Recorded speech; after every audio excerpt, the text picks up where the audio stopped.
A risada ecoou pela oficina como vidro quebrando. Helena Martins estava ali, no meio da poeira e do cheiro de graxa, usando um casaco que custava mais do que 3 meses de aluguel daquele galpão. Seus sapatos, italianos, feitos à mão, pisavam num piso de cimento rachado, onde manchas de óleo contavam histórias de décadas. E ela ria. Não era uma risada de alegria. Era o tipo de riso que nasce do desprezo, da incredulidade, daquela arrogância silenciosa que vem de quem esqueceu como é sentir o chão sob os pés. O mecânico a observava com a calma de quem já viu muitas tempestades. Miguel tinha as mãos sujas de trabalho honesto e os olhos límpidos de quem ainda acredita em algo maior. "A senhora vai voltar a andar", ele havia dito, com a mesma naturalidade com que descreveria a troca de um pneu. E Helena riu. Porque para ela, naquele momento, aquelas palavras não faziam o menor sentido. Ela andava perfeitamente bem. Andava por salões de mármore, por corredores corporativos, por aeroportos internacionais. Seus pés funcionavam. Seu corpo estava intacto. O que ela não percebia ainda, e isso a faria estremecer dias depois, era que há muitas formas de estar paralisada. Há muitas maneiras de não conseguir dar um passo sequer. Miguel apenas sorriu de volta. Aquele sorriso discreto de quem guarda segredos do universo em mãos calejadas, e voltou ao trabalho. O som da chave inglesa contra o metal era metódico, quase musical. Helena cruzou os braços. Olhou ao redor daquele lugar que jamais deveria ter pisado. E pela primeira vez em anos, algo dentro dela tremeu. Só um pouco, quase imperceptível. Como uma rachadura fina numa parede que parece sólida. Como o primeiro movimento de algo que estava congelado há tempo demais. Antes de continuarmos essa história, que prometo vai tocar seu coração de maneiras inesperadas, deixe seu like neste vídeo, se inscreva no canal e ative o sininho. Depois, me conte nos comentários de onde você está assistindo. Essa conexão importa. E agora, vamos voltar ao momento em que tudo começou. 3 horas antes, Helena Martins não imaginava que terminaria o dia numa oficina mecânica no subúrbio de São Paulo.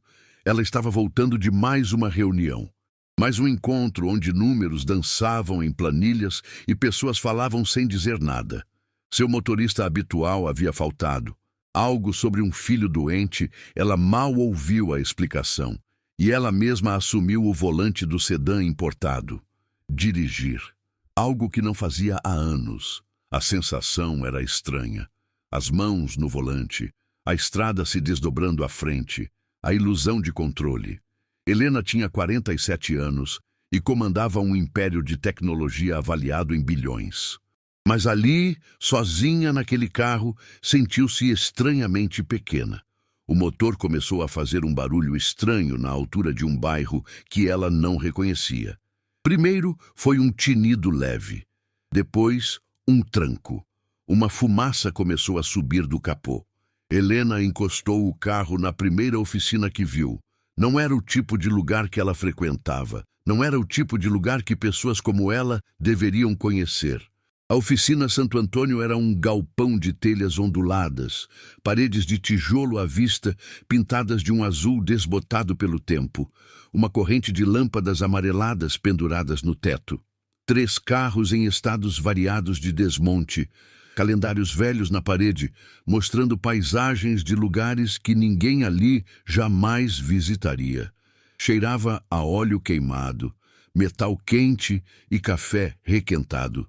Um rádio pequeno tocava uma música sertaneja antiga, daquelas que falam de coisas simples, terra, trabalho, saudade. E lá estava Miguel. Ele devia ter uns 50 e poucos anos, mas tinha aquela qualidade atemporal de homens que trabalham com as mãos. Alto, ombros largos, cabelo grisalho cortado rente. Usava um macacão azul marinho manchado de trabalho. Seus olhos eram castanhos e serenos, com rugas nos cantos que falavam de sorrisos frequentes. Ele estava inclinado sobre o motor de uma caminhonete antiga quando Helena entrou. "Boa tarde", ela disse, e sua voz soou diferente ali, menos firme, menos segura. Miguel levantou o olhar, limpou as mãos num pano já escuro de graxa e caminhou até ela com passos tranquilos. Boa tarde. Em que posso ajudar? Helena apontou para o carro na rua. Explicou o problema com a impaciência de quem está acostumada a ter soluções imediatas. Miguel saiu, olhou o motor, tocou algumas peças com a delicadeza de um cirurgião. Ficou em silêncio por um longo minuto. Depois assentiu. Vai precisar de uma peça. Não tenho aqui agora. Posso buscar amanhã cedo, trocar até o meio-dia. Amanhã? A voz de Helena subiu uma oitava. Eu preciso do carro hoje. Agora. Miguel a olhou com paciência infinita. Entendo, mas a peça não existe aqui agora. Posso ligar para outros lugares, ver se alguém tem, mas vai demorar no mínimo umas 4, 5 horas. Helena fechou os olhos, respirou fundo. O mundo inteiro se curvava aos seus comandos, mas aquele motor quebrado não obedecia seu cartão de crédito. Está bem, ela disse a contragosto. Eu espero. E foi assim que Helena Martins, CEO de uma das maiores empresas de tecnologia do país, passou a tarde numa oficina mecânica, sentada num banquinho de madeira gasto, cercada por ferramentas que não sabia nomear, em um mundo que havia esquecido que existia. Miguel trouxe um café em copo de vidro, forte, açucarado demais. Helena aceitou porque não sabia o que mais fazer. E foi enquanto esperava, enquanto observava aquele homem trabalhar com precisão e cuidado em cada movimento, que algo nela começou a rachar, porque havia uma paz naquele lugar que ela não conseguia nomear. Uma paz que seu penthouse de cobertura, com vista para o Ibirapuera, nunca teve. Helena não sabia mais quem era, não da forma que as pessoas perguntam em jantares chiques. Quem é você, realmente, naquela busca performática por profundidade? Não. Era algo mais primitivo, mais assustador. Ela tinha esquecido o que era sentir. Nos últimos 5 anos, desde que sua empresa explodiu em valor e ela se tornou uma das pessoas mais ricas do país, Helena havia se tornado uma máquina de decisões. Acordava às 5 da manhã. Treino na academia privativa, reuniões que começavam às 7, ligações internacionais, negociações que moviam milhões. Ela era boa nisso, excelente na verdade, mas em algum lugar do caminho, algo havia morrido dentro dela, ou adormecido, ou fugido. Sentada naquela oficina com o café açucarado esfriando em suas mãos, Helena se pegou olhando para as próprias palmas. Manicure perfeita, pele hidratada, mãos que nunca carregaram peso real, nunca se sujaram de verdade. Quando foi a última vez que ela havia tocado algo com cuidado? Quando foi a última vez que ela havia dormido uma noite inteira sem remédios? Quando foi a última vez que ela havia rido, realmente rido, de algo que não fosse um comentário sarcástico em alguma sala de reunião? Seu casamento havia terminado 3 anos atrás, sem explosões, sem traição dramática, apenas 2 estranhos dividindo um apartamento, percebendo que não havia mais nada ali além de propriedade conjugal e silêncios educados. Ele ficou com a casa de campo, ela ficou com a solidão. Seus pais já haviam partido. Amigos? Helena olhou para o telefone no bolso.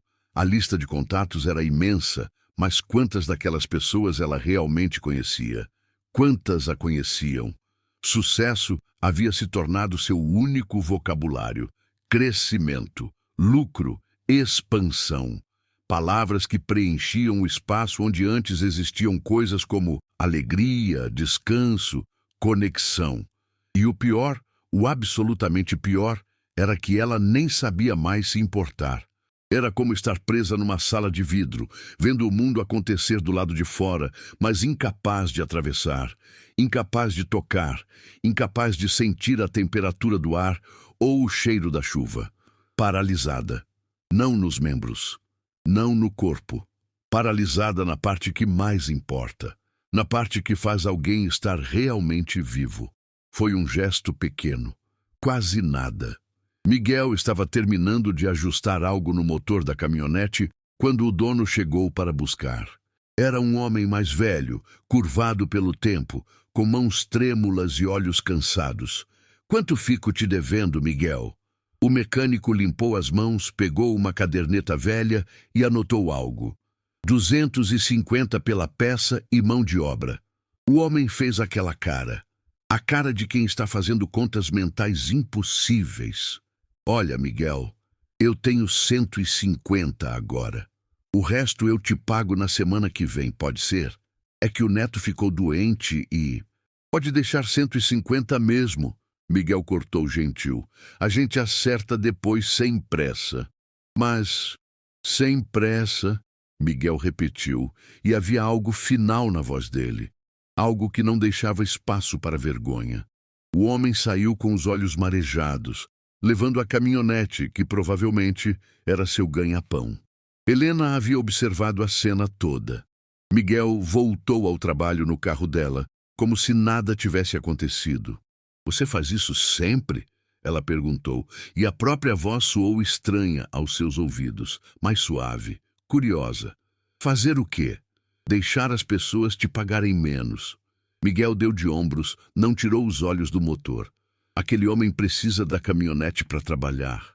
Eu preciso dormir tranquilo. A gente faz o que precisa."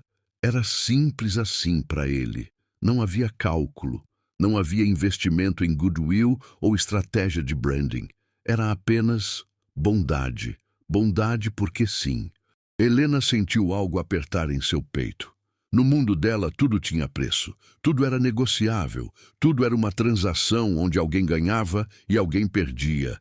A ideia de fazer algo simplesmente porque era certo, porque ajudava, sem esperar retorno, era alienígena, era revolucionário.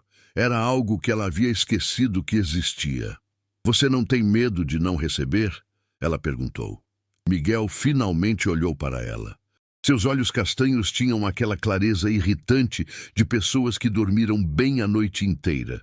"Tenho medo de muitas coisas, senhora. Mas de não receber R$ 200? Não. Isso não é das coisas que vão me manter acordado." E foi ali, naquele momento absurdo, numa oficina barata com cheiro de óleo, que Helena Martins percebeu que havia esquecido completamente o que era ter prioridades reais. Suas preocupações eram ações caindo 0,5 ponto percentual, concorrentes lançando produtos, reuniões de conselho, números em telas.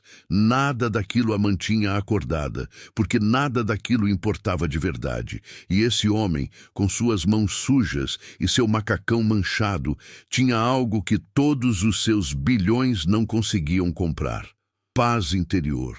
A fagulha estava acesa. Helena voltou no dia seguinte. Não precisava. O carro estaria pronto às 3 da tarde. Miguel havia dito que ligaria.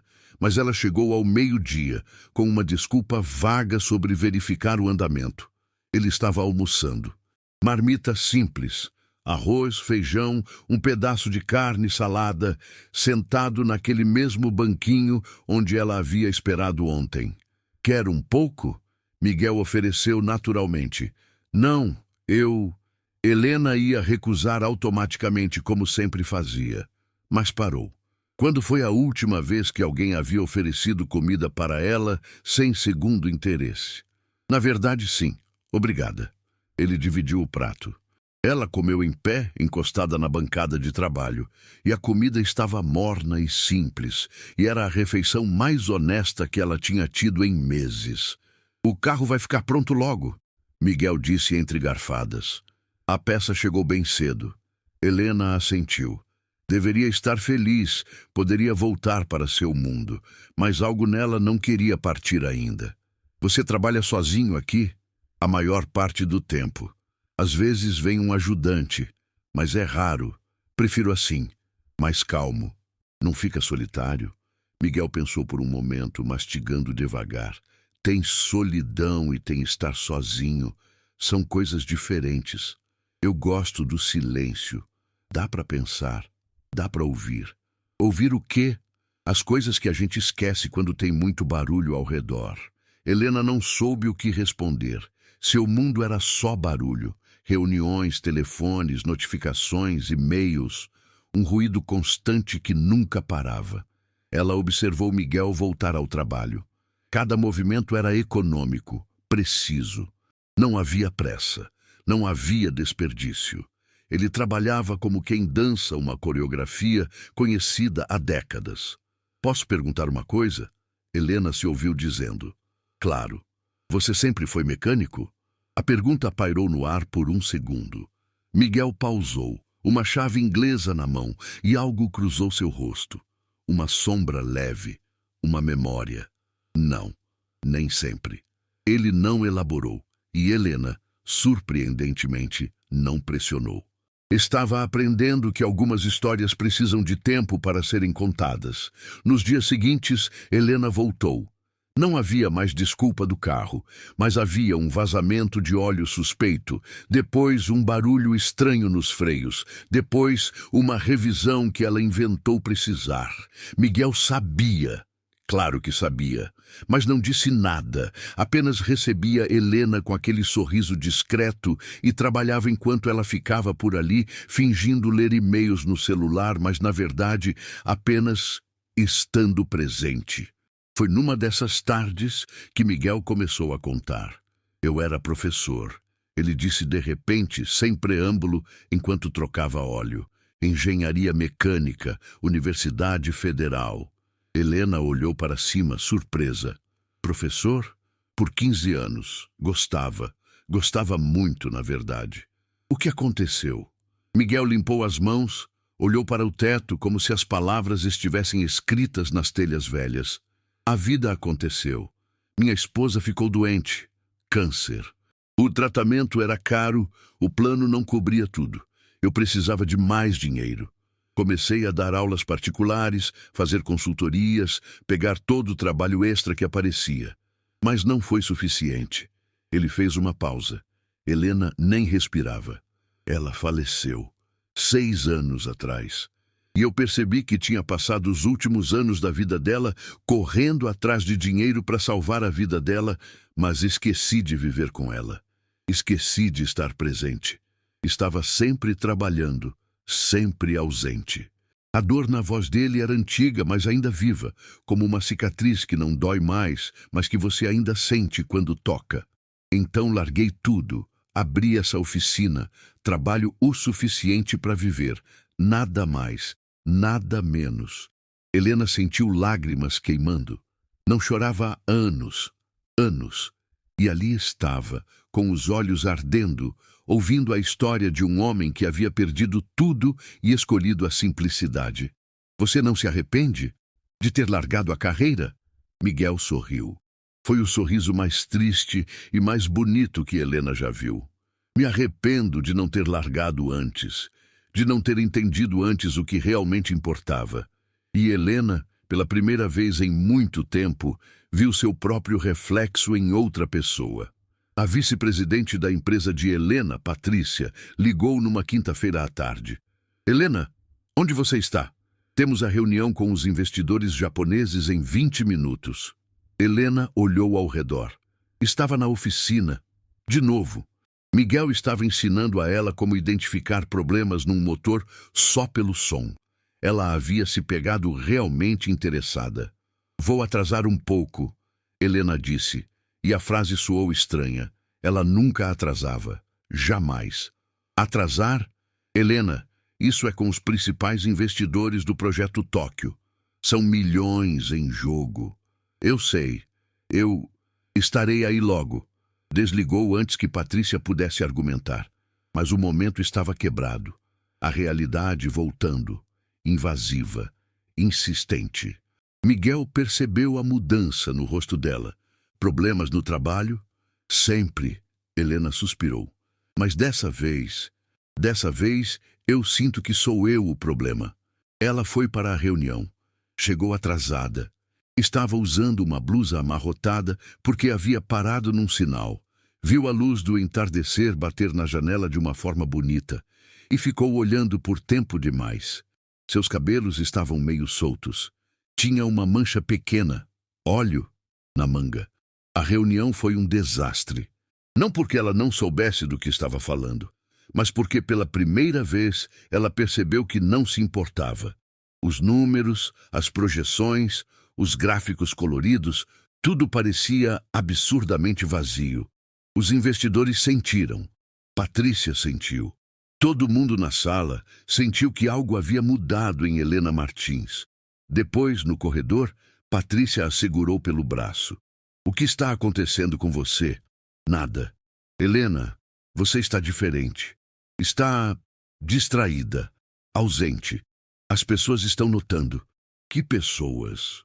Todo mundo. O conselho está preocupado. Há rumores de que você está pensando em vender sua parte.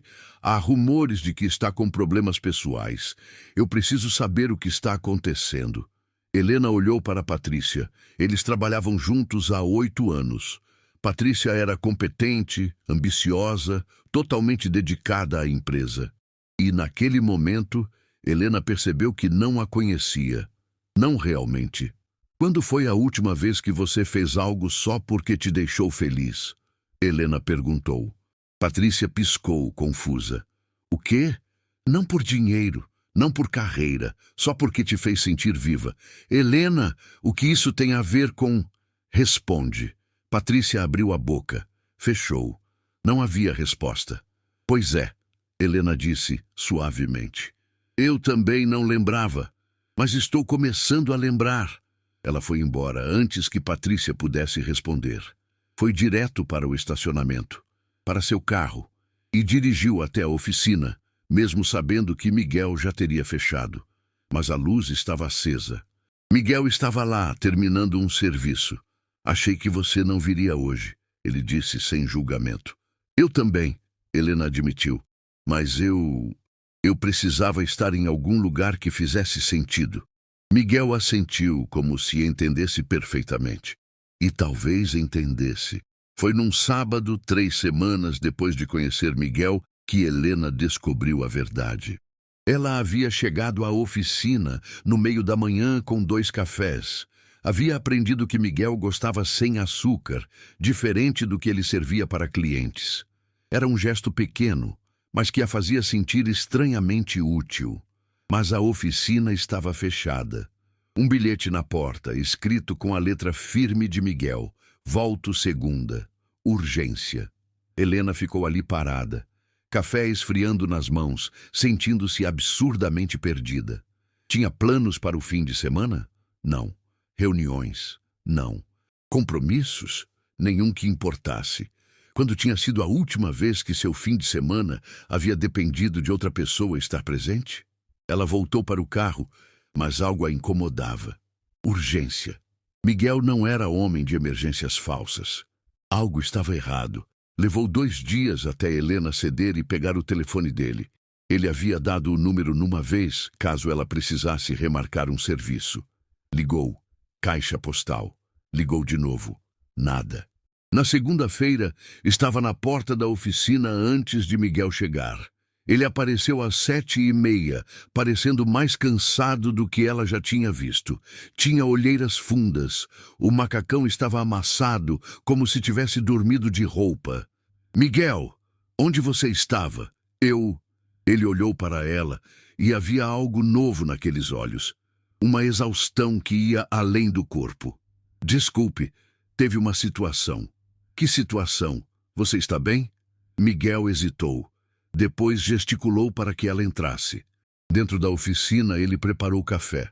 Suas mãos tremiam levemente. Uma ex-aluna minha me ligou na sexta. Ela está terminando o mestrado em engenharia. Queria minha ajuda com o projeto final. Está competindo por uma bolsa importante, uma oportunidade no exterior. Helena ouviu em silêncio. Ela não tinha para quem recorrer. Seu orientador desistiu dela. Achou o projeto ambicioso demais. Os outros professores estavam ocupados. Ela lembrou de mim. Passei o fim de semana inteiro ajudando ela a revisar os cálculos, refazer as simulações. E conseguiu? Miguel sorriu e, finalmente, havia luz naquele rosto cansado. Ela apresenta na quarta, mas as correções ficaram boas. Muito boas. Ela tem chance real. Helena sentou no banquinho processando.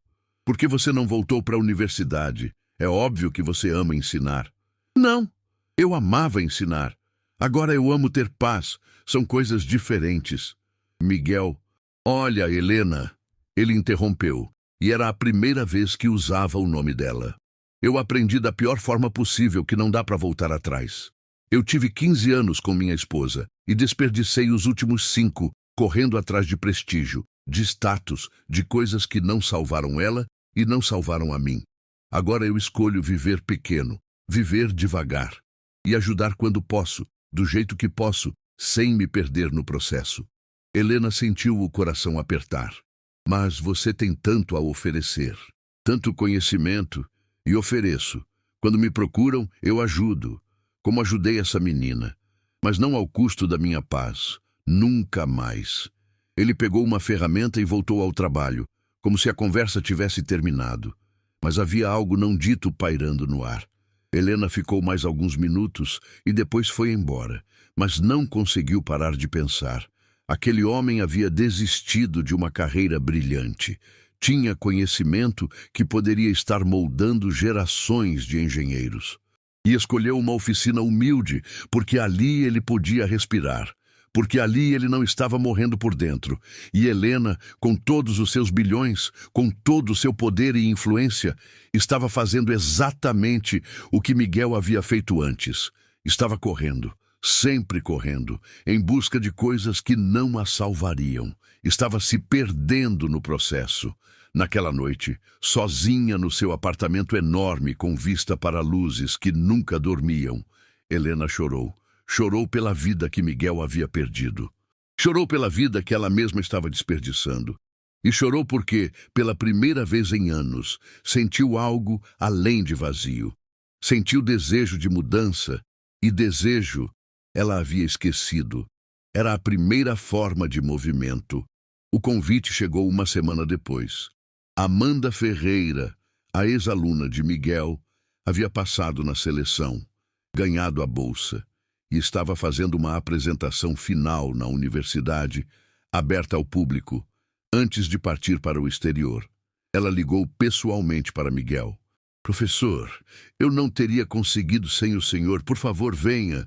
Eu preciso que esteja lá. Miguel aceitou. E Helena, que por acaso estava na oficina quando a ligação aconteceu, perguntou se podia acompanhá-lo.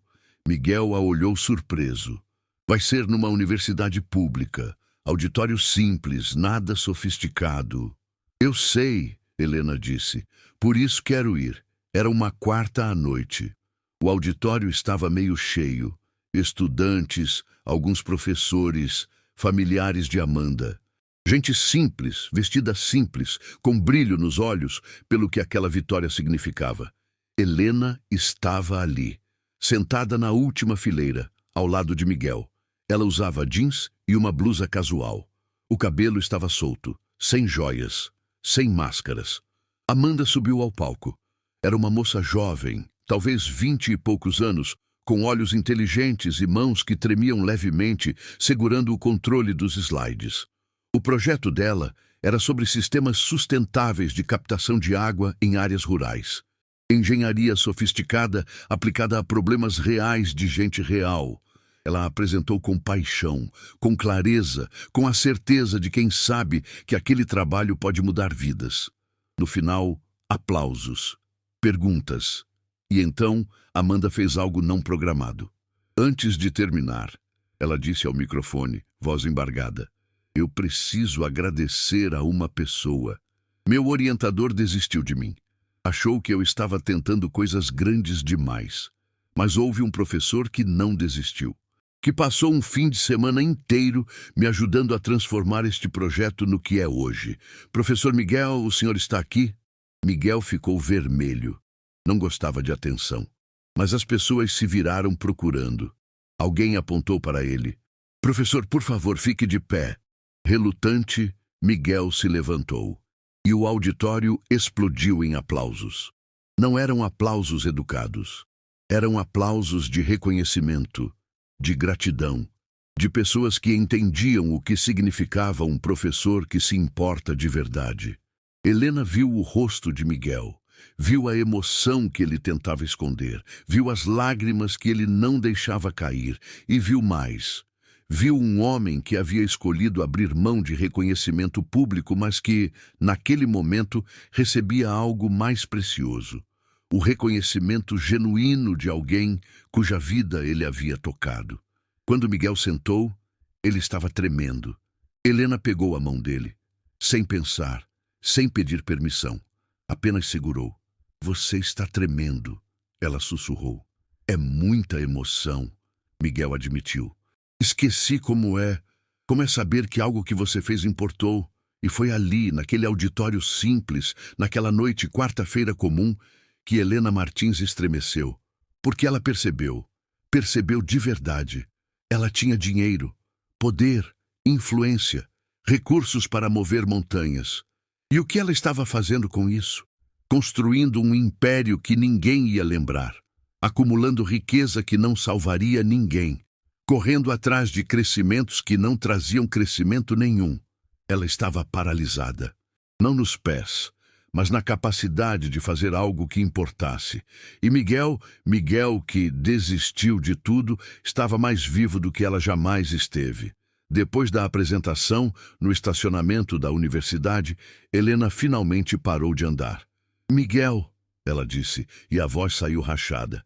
"Eu preciso te contar uma coisa." Ele esperou. "Eu vim para sua oficina naquele dia porque meu carro quebrou. Mas eu continuei voltando porque eu estava quebrada também. Só não sabia." Miguel ouviu em silêncio. "Você disse que eu ia voltar a andar. Eu ri porque achei que você estava maluco. Eu andava perfeitamente bem. Mas você estava certo.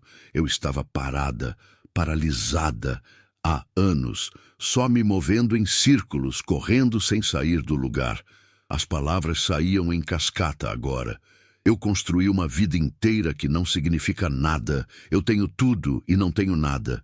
E você, que abriu mão de tudo, tem a única coisa que importa. Tem paz, tem propósito, tem a capacidade de mover as coisas, de fazer diferença real." Helena respirou fundo. "Eu quero aprender isso. Eu quero voltar a andar de verdade, a me mover em direção a algo que importa. Mas eu não sei como." Miguel sorriu. Aquele sorriso gentil que ela havia aprendido a reconhecer. "Acho que você já começou. Perceber que está paralisada." Ele tocou levemente o ombro dela. "É o primeiro movimento." E Helena, ali no estacionamento mal iluminado de uma universidade pública, sentiu algo dentro dela finalmente se soltar. Como gelo derretendo depois de um inverno longo demais. Como músculos atrofiados começando a se mover de novo. Como o primeiro passo depois de meses imóvel. Ela estava voltando a andar. 3 meses depois, Helena Martins renunciou ao cargo de CEO. Não foi escândalo, não foi colapso, foi escolha. Ela manteve suas ações, mas passou a gestão para Patrícia. E com a liberdade que isso trouxe, começou a construir algo novo. A Fundação Movimento nasceu numa tarde de terça-feira, numa reunião que aconteceu, onde mais? Na oficina de Miguel. A missão era simples: conectar conhecimento com necessidade. Profissionais qualificados que queriam retribuir. Comunidades que precisavam de soluções. Projetos reais, com impacto real, para pessoas reais. Miguel foi o primeiro mentor oficial, mas não o único. Helena recrutou engenheiros, professores, médicos aposentados, contadores, arquitetos, pessoas que tinham conhecimento e tempo e desejo de fazer diferença. Não era caridade no sentido tradicional. Era capacitação. Era empoderamento. Era mostrar que mudança real acontece quando você coloca pessoas qualificadas em contato com pessoas que precisam. O primeiro projeto foi um sistema de captação de água em 3 comunidades rurais. Amanda, a ex-aluna de Miguel, voltou do exterior especialmente para coordenar. O segundo foi um programa de reforma de escolas públicas. O terceiro, um cursinho popular de matemática e ciências. O quarto, a lista cresceu. E Helena trabalhou. realmente trabalhou, não em reuniões abstratas e planilhas vazias, mas lado a lado com gente real, sujando as mãos, aprendendo, errando, consertando. Ela não estava mais correndo, estava andando, devagar, com propósito. A oficina de Miguel virou ponto de encontro. Aos sábados, virou um espaço informal onde mentores e voluntários se reuniam. Café, pão de queijo que Helena aprendeu a fazer, não ficava perfeito, mas estava melhorando. Conversas que importavam. Numa dessas manhãs de sábado, 6 meses depois daquele primeiro dia na oficina, Helena estava ajudando Miguel a organizar ferramentas. Você sabe, ela disse sorrindo, eu realmente achei que você estava maluco naquele dia. Quando eu disse que você ia voltar a andar? Sim, eu ri porque pensei que era impossível. Miguel limpou uma chave inglesa, guardou na gaveta certa. Mas não era sobre os pés, ele disse. Eu sei. Agora eu sei. Silêncio confortável. O tipo de silêncio que só existe entre pessoas que se entendem de verdade. Miguel, Helena disse, séria agora. Eu nunca te agradeci de verdade. Pelo quê? Por me ensinar que dá para começar de novo, que dá para escolher o que importa, que dá para estar vivo de verdade. Miguel olhou para ela, seus olhos castanhos, cheios daquela paz que Helena agora entendia. Você fez o trabalho, Helena. Eu só mostrei que era possível, mas você escolheu andar. E Helena sorriu. Não o sorriso educado de reuniões corporativas. Não o sorriso cansado de obrigações sociais. O sorriso real de quem finalmente lembrou como é sentir o chão sob os pés. O sorriso de quem está, pela primeira vez em muito tempo, realmente se movendo. A tarde caía suave sobre a oficina Santo Antônio. Lá dentro, um grupo de voluntários planejava o próximo projeto. Lá fora, o mundo continuava girando na velocidade impossível de sempre. Mas ali, naquele espaço simples, entre ferramentas gastas e café requentado, havia algo que o mundo lá fora tinha esquecido. Havia propósito, havia conexão, havia a certeza de que movimento real não se mede em dinheiro acumulado ou posições conquistadas. Movimento real se mede nas vidas que você toca. Nas mudanças que você inspira, na capacidade de acordar de manhã e saber que o dia à frente vai importar. Helena Martins. Havia passado anos paralisada na sala de vidro do sucesso vazio, e um mecânico com mãos sujas e coração limpo havia lhe mostrado o caminho de volta ao movimento, de volta à vida, de volta a andar. Dolly, se essa história tocou você de alguma forma, se te fez pensar sobre o que realmente importa na sua própria jornada, deixa seu like, se inscreve no canal e compartilha nos comentários. Que passo você precisa dar hoje para voltar a andar de verdade? Lembre-se, movimento real começa quando paramos de correr em círculos e escolhemos uma direção que importa. Até a próxima história.